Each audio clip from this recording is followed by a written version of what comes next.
سلامونه دوستانو د افغانستان او ویسټ انډیز سیریز پای ته ورسید خو دا یوازې لوبې نه وې دا د افغان کرکټ د قوت اعلان و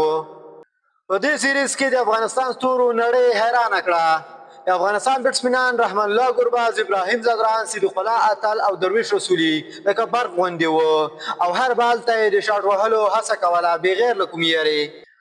او زمونږ اتل راشد خان د کپټان په حیث نه یوازې مشري وکړه بلکې د خپل تجربه لرونکي بالینګ سره یې لوبه راواړوله او مجیب الرحمن د سپین بالینګ جال خور کړ او د ویسټ انډیز بیټسمنان یو په بل پسې آوټ کړل او په دې سیریز کې افغانستان لومړنۍ دوه لوبې په پوره اعتماد سره وګټلې او سیریز یې مخکې له وخته خپل کړ که څه هم درېیمه لوبه ویسټ انډیز وګټله خو افغان لوبغاړي تر وروستۍ شېبې پورې وجنګېدل دا هغه ماته وه چې د حوصلې کیسه یې وکړه نه د کمزورۍ په پای کې دا سیریز افغانستان یو پر دوه وګټه دا یوازې یوه بریا نه ده دا یو پیغام ده چې د افغانستان کرکټ نور د چا د سیوري لاندې نه ده دا ټیم راتلونکی لري دا ټیم باور لري او دې ټیم ګټل زده کړي دي